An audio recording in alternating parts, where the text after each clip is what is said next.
I'm going to do a quick video. It was really nice. I just actually got off the phone to my Uncle Tony, so my dad, Mark Ian Fleming's brother-in-law, who's married to my Aunt Linda. So, Uncle Tony Pincham. And there's Uncle Tony, whose cousins are Italian. So, oh God, what is it? It's Vince. They still live in Maryland. I've met them a couple of times. Well, and Vince, I think it was Zed, his surname. But Uncle Tony and Aunt Linda, they actually moved down to the Bowral area back in 2015. Really good move. It's actually nice. So my entire family moved from the Parramatta area down to Bowral. So that was Uncle Tony, Aunt Linda, my cousin Christy, John Saruni, Jessica and Carly. And they loved it. It was really nice actually chatting with Uncle. And I want to bring this up again because in my dad's side, there was a divide in the family. I hadn't seen these cousins since the 80s, unless we ran into each other. For example, I think it was 2001, we ran into each other at my dad's older sister, Sandra's funeral. But we'd lived around a corner from each other and had no idea what was going on in each other's lives. And because when my parents were married, my dad's sisters didn't have much to do with him, because there's a divide in the family. And the divide is purely, and I do take Uncle Tony and Linda's side with this, and I know Dad's side to do with the Johnson, so Dad's sister's, Sandra's husband side. And the reason being is because although there's all these arguing, and this side doesn't talk to this side of the family, they're all siblings. It's a massive big family, and they're all siblings. And the reason being is the neutral party told me. And the neutral party was my nan Ruby Jean Hill's brother, which is Uncle George Hill. Uncle George Hill said, and we were having a discussion, and he actually said to me it was Barry Johnson that caused the fight in the family. It was because your grandparents didn't want Auntie Sandra going out with him or marrying him. He was a hobo. It was a ratbag. He was a builder, but yeah, would drink all his buildings away, like what he made. So there's things that were said. And I'm neutral because I talk to all the family members. But when you get a different perspective, because my dad took his older sister's side, which is Aunt Sandra. So my dad took his older sister's side and disowned the other two sisters and the other two brothers, actually. So there's this divide. I'm going to just pause this for a minute. I just want to check on my schnitzel. Now, and look, it's not something that should be publicised either, but in the last 10 years when I've said, look, these people aren't related to me, even in my own family where there's family members who only know some family members and don't know the rest. For example, my twin sister Amanda and myself have had very different upbringings. Funny enough, that's true. See, I know cousins that are my immediate cousins that I've been very close to for over 20 years that my twin sister doesn't, because she didn't grow up around them. I did. So that comment's actually true. The other issue so he's going to pin that. So it was actually really nice talking to Uncle Tony. Funny, I hope he doesn't mind me saying this, but he drove himself to Bowral Hospital while I was having a heart attack. I love him. Oh, only Uncle Tony, like just true soul to the earth, great guy, lovely. And so is my Auntie Linda. So anyway, seven to that. This is where Amanda, I've had no patience for anymore. Because Amanda over the years has actually been so manipulated by Carol that she doesn't think. So all these people in Tamworth, so there's a lot of people that are criminals in Tamworth, it's disgusting, that are involved in cannabis, drugs, and they're in the nursing industry. So my stepfather, so my mother moved from Sydney to Tamworth, New England area with my mother's second husband, my stepfather. Now, when he was a teenager, he wanted to move to like a bushy area. So he moved from the suburbs of Sydney to, I don't know what brought him to country town, South Australia, Adelaide, but he went there. And Mark Rackley married his first wife there, had his first family. So as I've said before in many posts, that was Michelle. And then you've got, so this is in order of ages. Michelle was the oldest, then it's Belinda, Then it's Daniel Rackley, who's born in 1979.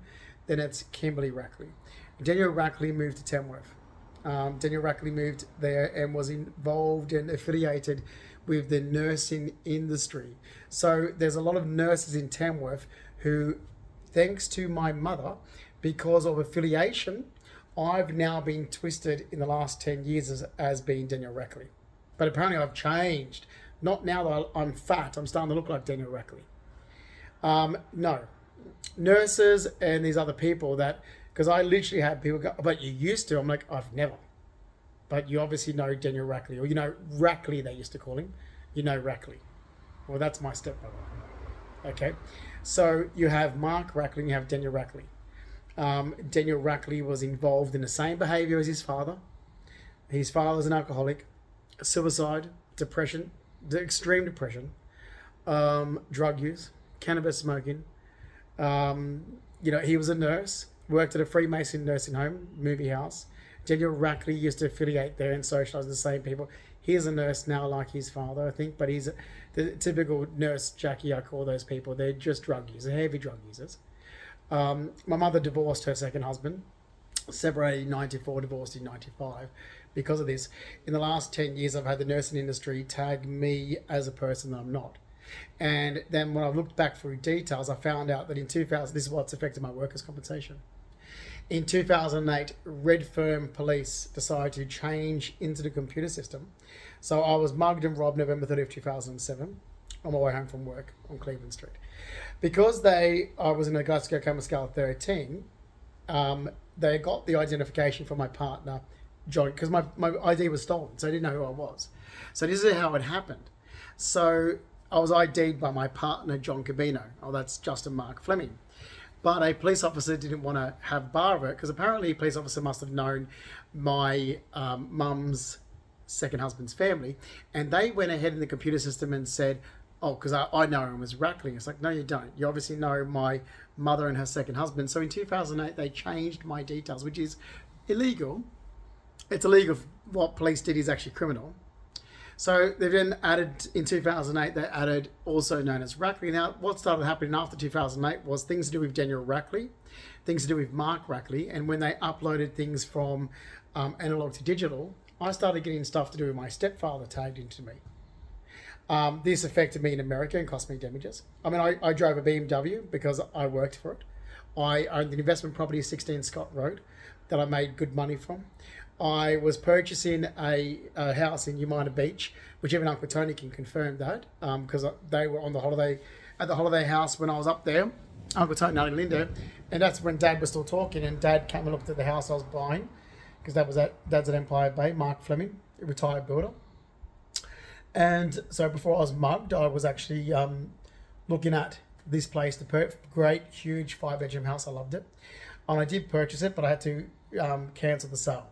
So it was 52 Lantana Drive, I think it's called, in Umina Beach.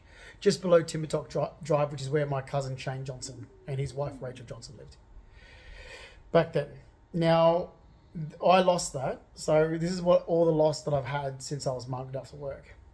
And then to have gone through, you could say, 17 years of hell because of a government organisation that is just so not willing to change. When I've turned up and said, you've got wrong information, I'm still getting tagged in with my stepfather, my stepbrother, which means, and that was smart ass. When I came back from America, it was a bit of a smart ass going, oh, well, how is that affecting you? I'm like, how is it affecting me? Okay, Mark and Daniel Rackley are involved in criminal behaviour, drug use and cannabis dealing. Okay, there's a lady, Nicolette Jones, who doesn't know me. Seriously, knows of me. I've met her once when I was competing at Tamworth show, but I was living at Empire Bay, driving or taking the bus or train up to work my horse and go to the shows. But I wasn't even living there. And so she saw me at Tamworth show once when I was competing in competition, but I wasn't even living there then when I was talking at Tamworth show.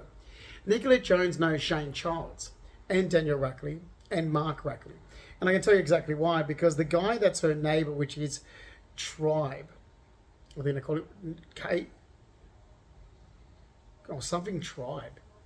Anyway, across the road from the Freemason nursing home, he is a cannabis dealer.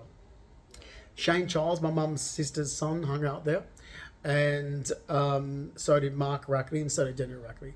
And he's next door to where Nicolette Jones used to live. Nicolette Jones has moved from there after this guy who I'm talking about, he was a good friend of Shane Childs, knocked her up. And then she ran away to Picton. This is the rumor I got. I got told that Shane's friend knocked her up and she ran away to Picton. So, no, doesn't matter. I don't really know him. I don't want to know him. Thanks. I don't know him that well. And like, no offense to her, I said, but these people seem to always drag me into my stepfather or to other sort of behaviour. I was like, yeah, thank you. I don't really want to know you. And the problem is, like, as you can see here on my left eye, this is my left eye. You can see there's damage to it. I've actually got a blind spot in it from when I was mugged and robbed November 30th, 2007. And you can see there's a scar there and you can see it droops. I have trouble seeing out of my left eye. And that's been since I was mugged and robbed November 30th, 2007. I actually have a lot of trouble seeing out of it. But my right eye's fine. So it is what it is. And this is the issue, is that for the last 10 years, there was false information gathered about me, and a lot of information I even, in America, I had to put up with, where, see, there was a projection of a short, people thought my father was this short, fat, bald man, nurse. And I had to keep going to, and this is government organisations, I'm like, that's my stepfather. Carol had 2 husbands, both called Mark, and they're both born in the same hospital 1 week apart. And they thought I was making these stories up. I'm like, my dad's a builder, okay? My dad's Mark Ian Fleming, and and this happened by a Tamworth person called Deb Mears and Michael Long in 2017, who gave false information to real estate agents about me, okay? Michael Long came at me with an aggressive attack in 2017, almost like he knew the Rackleys straight away. Which is what Tamworth New England people would know the Rackleys very clearly, know what the Rackleys' behaviour is. And like just attacked me and made my life a living hell in 2017. Absolutely made my life a living hell, and so did the real estate agents, which they should be going to court. But my mother's up to a scam, obviously, because a normal parent would have got a solicitor and it would have gone to court. So basically, at first I'm like, this is weird. This guy's describing the Rackleys to me. And then the guy tells me he lived in Tamworth. And then there's actually a article on him in the Tamworth Northern Daily Leader, where he's in a hot rod down Peel Street with his son Bryson next to him, and he's obese.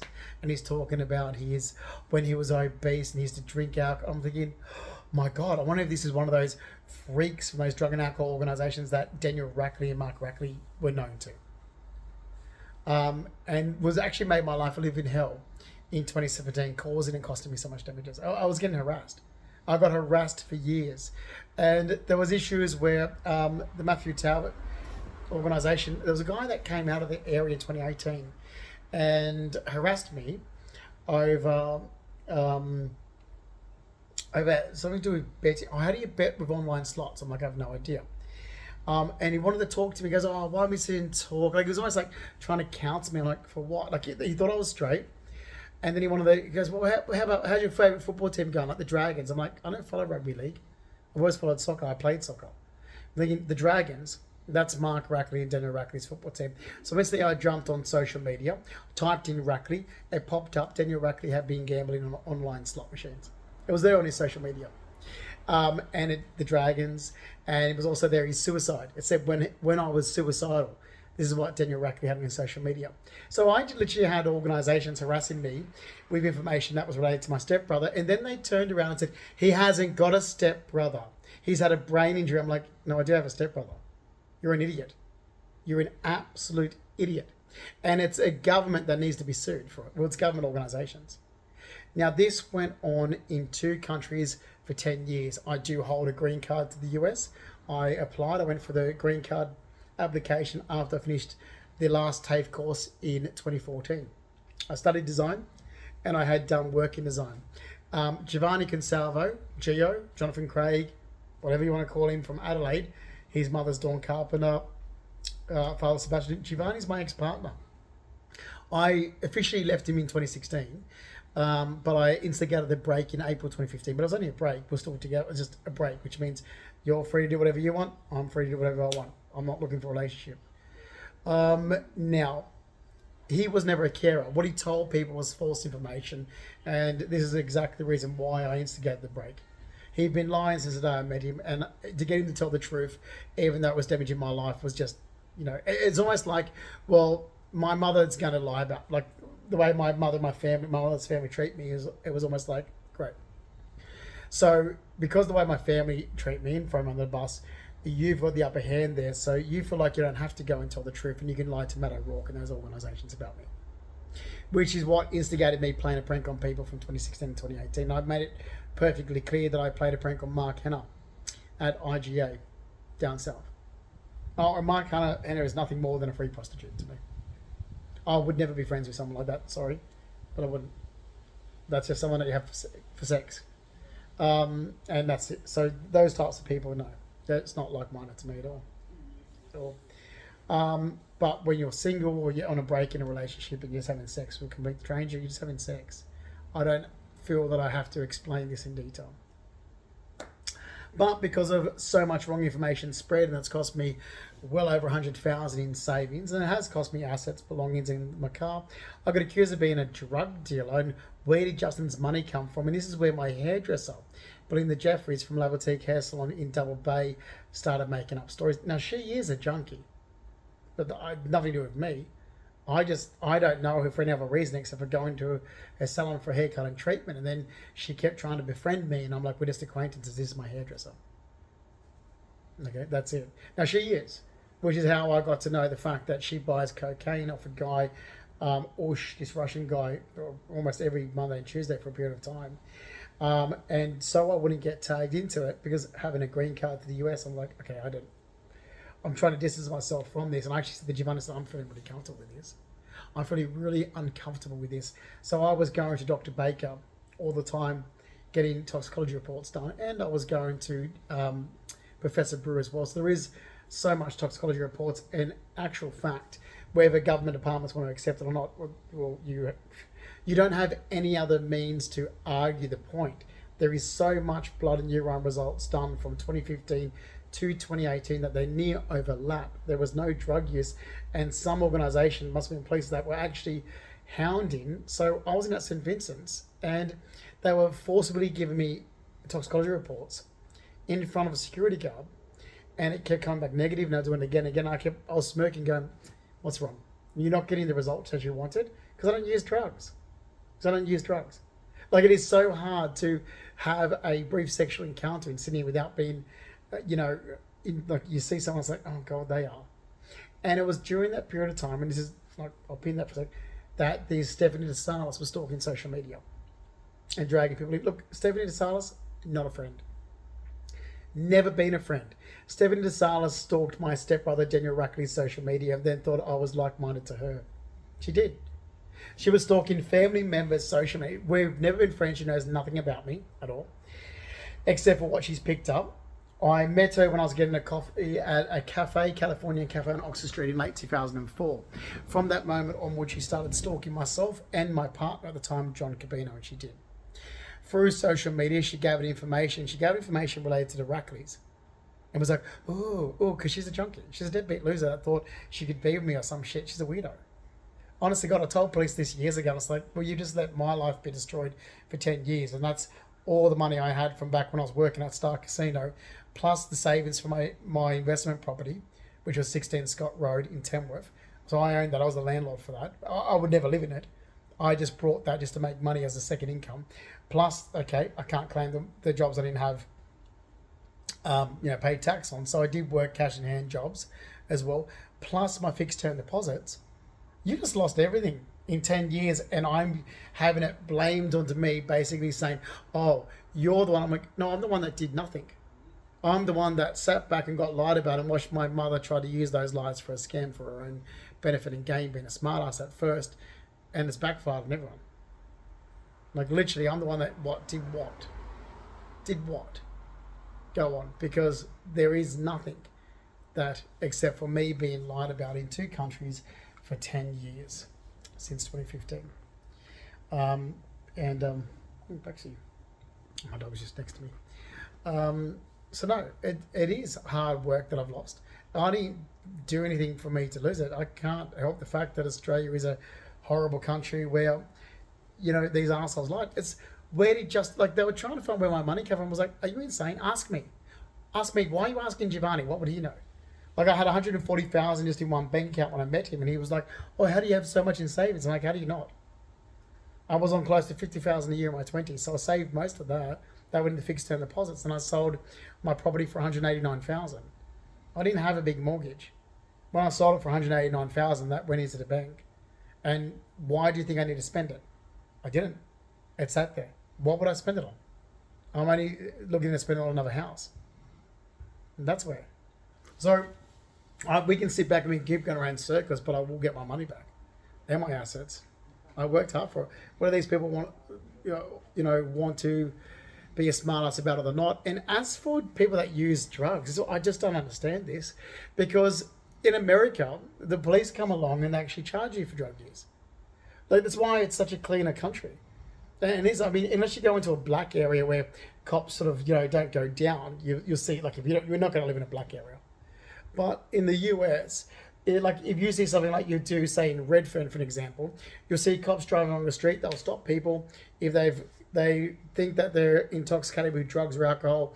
They'll book them, take him and do a proper test. If it comes out positive, they'll charge and put him in jail. This happens all the time. Look, I was walking around New York, and because I used to go up to the precinct that was on 35th, in between 8th and 9th, and you'll see there'll be booking people up there because of it's like, well, that's what they should do in Sydney. And then it gets rid of these people, because that's what they do in all the city areas. In America, it's so clean and nice to live in the city areas. Like they just go, those types of junkie people have to go live in black areas, basically. Low socioeconomic areas. Like you wouldn't put someone that's had an injury or a health problem around those people, because, like, for example, myself, I was mugged by those people. I was robbed by those people. So why would you put me around the same types of people that bashed me and robbed me on my way home from work? That doesn't make any sense. You'll put those people in, you'll just get rid of them, wouldn't you? Do what they did, oh God, I know, but Blue Lives Matter, please. I was on the Blue Lives Matter. I believe Black Lives Matter is a criminal terrorist organization. And it is. A lot of people in America believe that they're just promoting criminals. And they were. So you're promoting criminals, you're promoting terrorism. With the whole Black Lives Matter, and they were. They were sticking up for criminals that were drug users and drug dealers. It's like, if I ever see someone that says, "Oh, Black Lives Matter," I'm like, we're not like-minded. So you're going to defend a criminal? Yeah, no. Okay. So, like Lloyd, I know everyone, but look, most people I socialise with, like, that were decent people, were like, well, he deserved what he got. He was a drug dealer. He was a drug user and a drug dealer. He deserved what he got. Good. And a lot of people in America were like, good. Police did their job. They got rid of a disgusting, low-life, scumbag drug user off the street, so they won't mug and rob somebody else. And I'm the victim of a very bad, violent robbery and mugging back in November 30, 2007. So I'm all for that. Kill a junkie. Kill him. Because they're going to kill you. They left me for dead in a Glasgow coma scale 13. Junkies left me for dead in a Glasgow coma scale 13. Okay? And they did. So their life, why should their life matter? So no, I'm more for the Blue Lives Matter movement with that. So, because why should their lives matter? That's what they do. That's what these people do. That's what all these people in Redfern do. What police need to do is what they do in America. You drive up, it's a junkie, you book them, you take him into the precinct, you drug test them, because you've got the right to do that. Okay, you drug test them, it comes up positive, you charge them, they face court for drug use. Okay? That's a 2-year jail sentence. And that's how you clean the city up. Now, as for what I've just been put through for 10 years, you owe me damages. Whether you want to twist this or you want or not. Okay? Christ, I almost had to do police job for them. It's ridiculous. So you owe me the damages of what it's cost me. Okay, and if they keep trying to put me as a character of a person I'm not, it's ridiculous. Giovanni's not a carer. He never did anything for me. He didn't. So it's about time all my family correct this. He lied. He lied and he helped himself with those lies. And it was easy to do because, well, look at my mother. And as for my mother, I want nothing to do with my mother because the last 10 years. Okay, Amanda and my mother. Amanda, I don't know if Amanda knows what the truth is. I can't believe how she's up my mother's ass. It's like, okay, I don't know if you even tell the truth anymore, Amanda. Because Amanda said something in 2013 to me where now I think she's lied.